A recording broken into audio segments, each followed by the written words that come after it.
Hello, everyone, and welcome to another episode of I Am Christina DiArcangelo.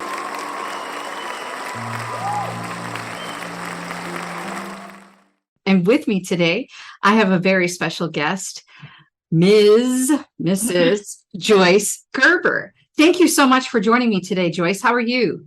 I'm good. You're like eating me back into the world of work, so it's good. I've been on a 2-week vacation, and my brain feels like sludge.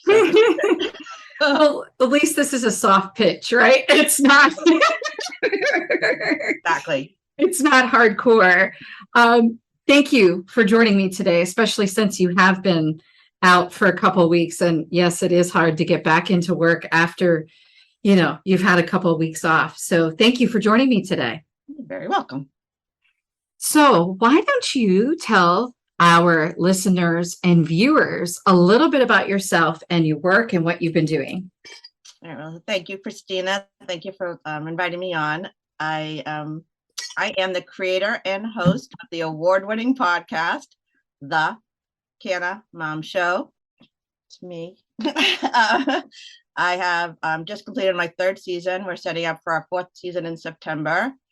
And my own Canna journey, when I do tell it, I always say that cannabis was not my natural habitat. I am a middle-aged lady. I've got 2 grown kids. I've been married for 30 years. I am a lawyer by training. I play tennis. I wear pearls. And I really thought cannabis was dangerous for you. That's what my understanding of what cannabis was. And I had a transition, which I think a lot of women my age can relate to. I had children. They don't raise themselves. They don't tell you that. And my professional life was a little non-traditional because I kept dropping out of work because my husband had better health insurance, really, basically. In 2016, I was back at work, and my husband and I went to Denver, Colorado, and we did a private tour of the cannabis industry just because I thought it would be fun. And I call it my Cannabis Awakening. And it was on that tour that I really saw that it wasn't just a bunch of dudes on their couches eating Cheetos. This was an industry that touched literally everything, Yep. Cosmetics to criminal justice. So we came back to Massachusetts. That's where I am. I'm in Cambridge, Mass. My kids were teenagers at the time. And my joke is that I came home and I was like, kids, everything I know about cannabis is wrong. And they were like, yes. I never planned on working in the industry. It just happened to coincide. 2016 was the same year the people of the great Commonwealth of Massachusetts, we voted to approve adult use. And at the end of 2016, a contract position I was working on ended. And then in 2017, I became an invisible middle-aged woman. That's what it felt like. Mm-hmm. And I was getting very sad, really. It was I was sort of at that moment in life I was so nervous about. My son was in college, my daughter was about to leave, and I didn't have a monetized job. I mean, I was always working, but I didn't have that thing. And anyways, it was a long process. I ended up going into career therapy. I did some testing. She's like, Joyce, you literally couldn't have designed a job that was worse for you than family law attorney. Divorce attorney. I was terrible at it. I always say this, I'm sorry if I did your divorce. I was never the meanest person in the room. Right. But I could see that the law firms were starting to set up cannabis law divisions, which was new law. You never, ever get to be part of something new. So I asked my therapist, I'm like, what do you think of cannabis? And she's like, that's a great idea. And you just need one person to be like, okay. Yep. So that started the journey. So that was 2017. And I am a human with a vagina, not a penis. So I did not jump right in. I decided I should learn something about it.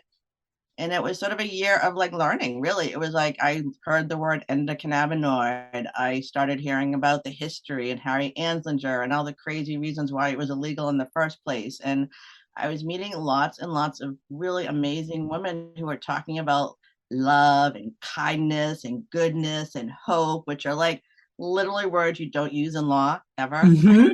Yep. But women, it was still a new industry. People didn't really seem to be hiring. I was still trying to figure out my place. And then in 2018, I met someone who was starting a cannabis podcast media company. And he hired me to be his executive producer of his podcast. And that's how it started. That is awesome. I love that you shared that with us. And I love hearing it. I was blessed to be on your show. Yeah. We shot at the end of last year, and then you released it in the beginning of this year. And I'll tell you what, it was one of the most awesome experiences being on your show, talking about being a mom and working in cannabis, but being a patient myself. Right. And how people perceive, like, well, it's okay for moms to drink vodka and, like martinis and bring wine in a jug to the soccer field, right? And it's okay to openly consume alcohol, which, by the way, in case anybody was wondering, does impair your driving. And you're at this, right? You're at the soccer field. So us moms, who are in the space that are consuming for our intended purposes, whatever they may be. In my case, it's because I have 2 autoimmune diseases. And I needed, some sort of support. I was criticized, and I even work in it on the research side, and I advocate for it, as you know, from a patient standpoint. So it was very odd for me that people would criticize, my utilization of my medicine. It was just, it's again, so this is, I had a mind shift. It's a very hard cultural thing. We grew up during DARE, just saying that. Again, our brains are very malleable, and we can believe a lot of things. And our entire culture was geared around this idea that this drug was so dangerous. If you had a joint, you had to go to jail. Right. So that was a cultural story. And I say the power of stories, really, the stories that I'm sharing, this is very powerful. People believe in stories. Our whole world is literally ruled by stories. And the story we've been told for 100 years. Again, we live in the anomaly in history. 10,000 years, this plant medicine or plant has been in existence. It has been part of our paper. We've fed our animals. We've used it for medicine. People didn't go to CVS. They went to the garden and they found the plants that worked for whatever. And cannabis was one of the primary ones. Right. We took it out of our system for 100 years for really bad reasons. Mm-hmm. So shifting this idea of the judgment, because that's a lot of I talk about caregiving and crushing the stigma around cannabis and caregivers, because I could literally map out, could I stop at the liquor store before daycare? That was accepted. That was doing. That's what I'm saying. It's so crazy, right? It's just so crazy to me. And yesterday I was on a flight coming back. I went into Dallas for just a meeting. I was in and out. I was in the air longer than I was in the meeting. Right. And I was sitting next to a woman who was middle-aged, and I don't even know how we got on the topic of cannabis. I just freely talk about, as you know, I freely talk about it. I'm not embarrassed by it. I don't care, whatever. And so she was talking to me about her perceptions of cannabis. And it's very similar to what you just described, where this is the way it used to be for her. She's now opening her eyes to the powers of cannabinoid, and terpenes and what is Delta 8, what's Delta 9. So I sat next to her. It was only, it's I think a 2-hour flight or 2.5-hour flight from Dallas back to Philadelphia. And I spent a long time educating her on what the endocannabinoid system is, the fact that we all have an endocannabinoid system. Not all the past doctors have been trained on the endocannabinoid system. So it makes them uncomfortable when you come in as a patient. I mean, I know I screw with them all the time, because I go to Penn for my primary, and Penn is part of our program in Pennsylvania, the research program in the medical cannabis. Mm-hmm. And so you would think there's a big box around how they run this stuff from an academic perspective. So when you go in as a patient and they say, well, are you taking anything other than what we know about, right? And I always go, make sure you put CBD, cannabinoid, CBG, CBN, make sure you put THC down. I have a medical card. And that's what's helping me with my autoimmune diseases, not what you've told me to do. It's what I've decided to do. Yeah. Make sure you put that down. And every time I do that, they always look at me funny. And I'm like, I don't know why you look at me funny. You're part of the Chapter 20 program here in Pennsylvania. Get on the bus because the people up above you are already on the bus, right? They want to do research. And I'm telling you, I'm a good person for you to learn from. Yeah. Because this is what I do for a living. Besides, I consume as a patient. How do you think I learned? But again, so I will say universal. Your story, every story is unique, but the stories are so universal in that they're often women who have come to this as a last resort to heal themselves or heal someone they love, which is the other thing we have to talk about, is that it has to stop being the last resort. It has to be just part of the options that are given to you. And once they've healed themselves or healed their child, they are evangelized and they need to go out and share this information. Yep. And industry we know is very hard to be in. It's hard to capitalize. We have a lot of illegality. Moms are still having issues with child services if they consume. There's a lot of things still going on, and these women are very brave, and they're coming out and they're sharing their story. So again, because once you hear the story, once the transparency comes into being and you realize that person and that person's healed, I think that opens up people's heads. Like there's a space that opens up that allows them to hear the story. So that's why it's so powerful that you keep doing this, that you look the way you do, and you talk about this the way you do, that this is what it really is. This is really healing people. And that's the power of the women who are telling these stories, I think. Thank you for that. And it was amazing. I was invited. I was only in Boston for a short period, so that's why I didn't tell you. And you were on vacation when I was there, so we didn't connect, this time. Yeah. But I was asked to speak at a traditional pharmaceutical conference about patient advocacy and the need for patient advocacy in the traditional pharmaceutical and biotech space. I spoke about this last year in the UK virtually, and they invited me back in again now in the hub of R&D in Boston. And incidentally, Biogen had just laid off 50,000 people the day before I had to come up there and speak. And so I was honored because, I love talking about patient advocacy, but I was able to point out very, very straightforward and to the point that the cannabis pharmaceutical industry and biotech industry globally actually embraces nonprofit advocacy firms, or for-profit for that matter. There are some for-profit companies out there, so I'm not poo-pooing those that are for-profit. I chose to be nonprofit with Affinity Patient Advocacy as a federal nonprofit because we do that work for free. We do not charge our patients when we represent them. So it was important for us to have the Fed status. But anyway, I brought this up very pointedly, listen, they are doing it. How come you can't?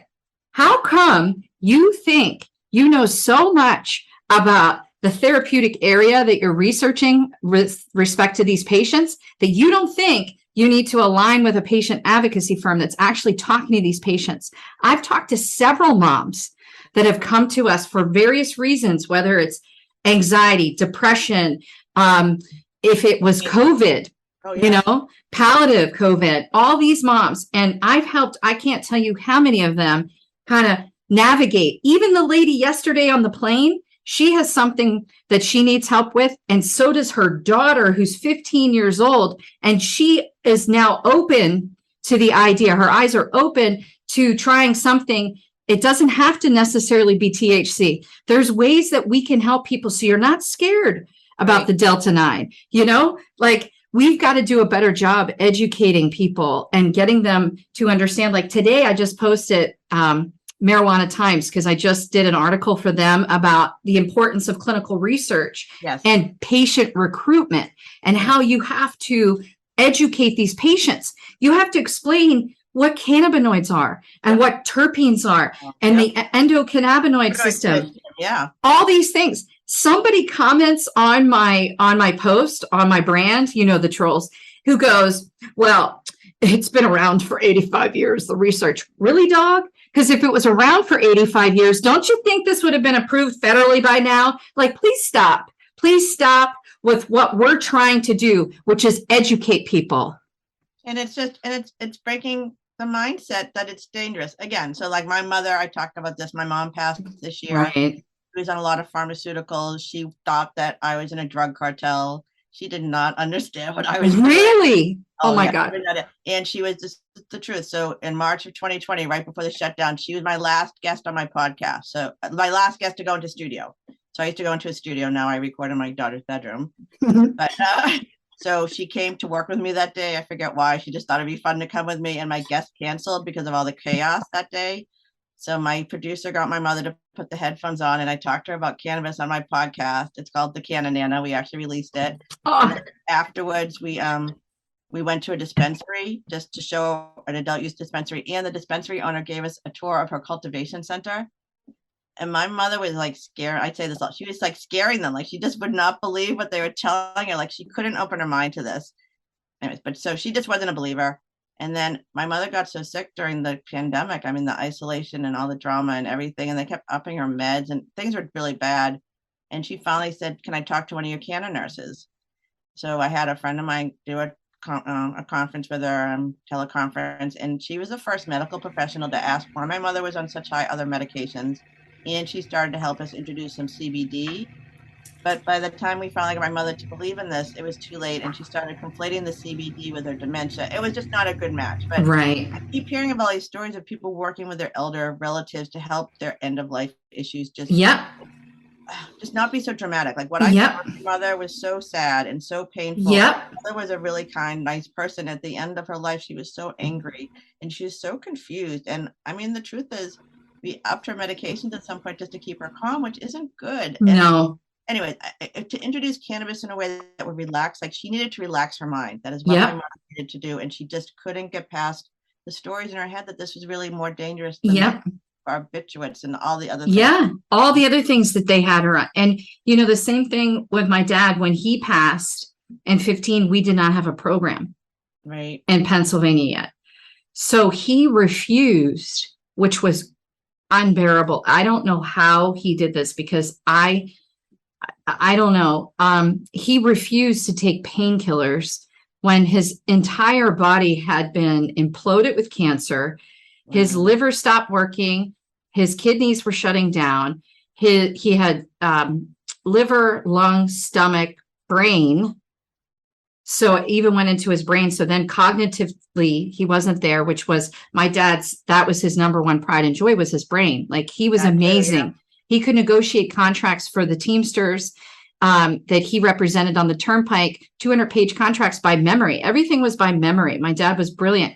And so to watch him suffer, like similarly to what you've said about your mom, and we couldn't give him cannabis legitimately, and we surely weren't going to go on the street because God only knows. And I didn't have access to, like, come on, I'm a clinical research nerd. I think, you know, like I can't. So I watched this and it was so painful. And then fast forward to 2018 now, his eldest brother, he now is in his end of life state, and the doctors wouldn't put him in hospice. They had him in a nursing home, and my aunt called me and was like, "Chris, I need your help. Can you get in here and advocate for your Uncle Artie? And, you know, can you help him get a cannabis card? Because I want him to take, you know," and so, because we had a program then, right? So I got in there and I got him classified as a hospice patient. We were able to transfer him into his home like he wished. He wanted to die at home, just like my father. And we got him a cannabis card. And it was like such a breath of fresh air compared to my dad's death versus his death, in the sense that at least he was at peace when he died, you know, and he wasn't in so much pain. You know, that the pain alone to watch someone suffer like this, and they're not there. It's just a shell of a body. And this is what people don't understand. This is what people don't understand, what this plant actually does for patients at end of life, even everyday life. I mean, I got COVID, unfortunately, because I was exposed, because I had to go to the hospital because my mom was in the hospital and I had to go. And I got COVID. I went 2 years without COVID. And you better damn well believe I was taking, you know, my immune boost patch. I was taking my terpene syringe from the program. I was taking my THC. I mean, I was doing everything I possibly could to stabilize myself, using pinene, for example, because my lungs were so messed up from the COVID. again, so I don't, I admit I know nothing about the human body. Don't come to me for advice, but listen to my show for the women who are talking about these educators who are talking about really how to navigate you through this process. And there are so many more nurses coming into this area of, medicine, I guess you want to call it. There are some doctors who are coming on board, but again, there's a lot of licensing issues for them, and they get in a lot of trouble, and they really are not taught this. So I don't really want to fault them. Right. But again, there are very good doctors out there who are listening to their patients, because I talk to enough women, because, at some point they are honest with their physicians about what they're doing. Right. And will either be like, no, I can't treat you anymore because I think that's bad, and I don't know how it interacts with what I'm giving you. Or they sit down and they listen and they take information, because this is the most personalization of medicine I've ever seen. And again, I don't know anything about the human body, but this thing that these people, these women specifically, are so, you have to be so conscious of how you're feeling when you're taking cannabis. Yeah. It's not pop a pill and something's going to happen.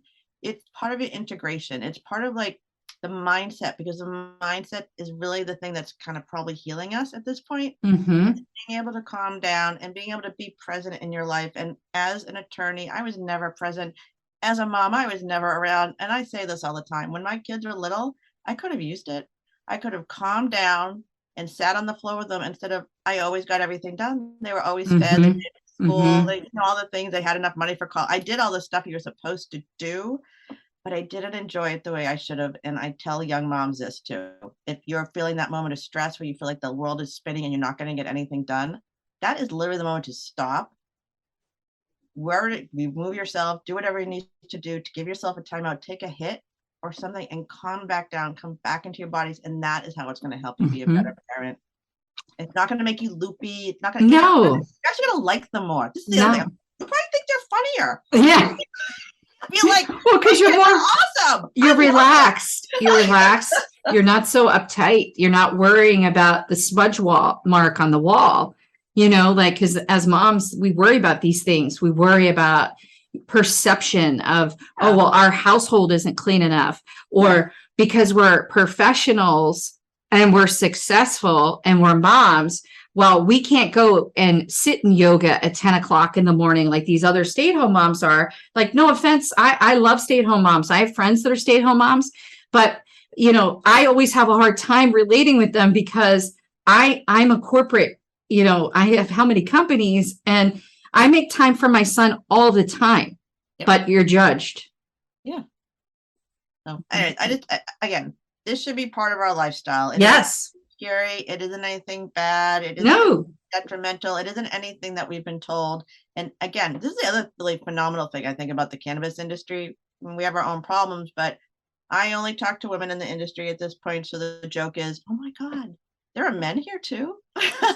But the women I'm meeting are like you. They are healed. These are healed women who are trying to lead this industry. What other industry can you say is like that? Right. No one. It's hopeful. Joyce, I could talk to you forever. The time has come already. It went by so fast. I looked at the clock. I was like, oh boy. Thank you. Thank you so much for coming on and talking to us about your journey and how you got into this and your background, and especially your mom, because I know, you just lost her in January of this year. And I know for me, it was sometimes really hard in the very beginning to talk about my dad's death, especially as it related to the nonprofit work I do. And it was like, even up until probably last year, I had a really hard time talking about my dad so openly. So I really give you props, because I know how hard it is to talk about this, because it's so fresh. We just we just did a family vacation, and I don't know. She's with me. I feel like she's with me. I can't explain it any different. She's just around, Yep. I get it. Like we look for signs, because we know they're still with us. My dad, lately I've been seeing a lot of butterflies, and I know that's him. Music is how he communicates with me. So a lot of times he'll send me certain songs. And then also a lot of his friends, because he was the guy that helped everybody from a labor perspective. He had so many friends. So sometimes his friends will come to me and tell me, hey, your dad came to me. I was sick, and he came to me and he played Jay-Z song with Alicia Keys, New York. My dad loved that song because he was a Yankees fan. He loved New York. He was like, you know, Sinatra, like he loved all that stuff.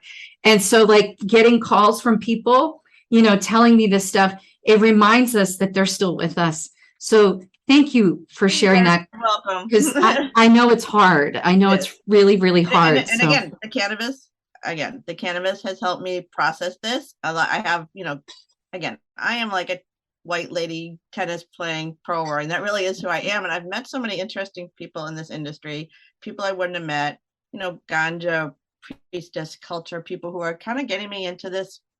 It's helping me with my spiritual connections. It's centered and to feel a world that isn't, I don't know. It gives you, it's your mind. It's all about your mind. That's right. Healthy in your mind, you can live a healthy life, I think. That's absolutely right. Well, thank you again for joining us today. I really appreciate you taking time out of your schedule, back in the saddle with me first thing. Thank you so much for joining me. And with that, as we always say, remember, we are the same. I am Christina DiArcangelo. Thank you.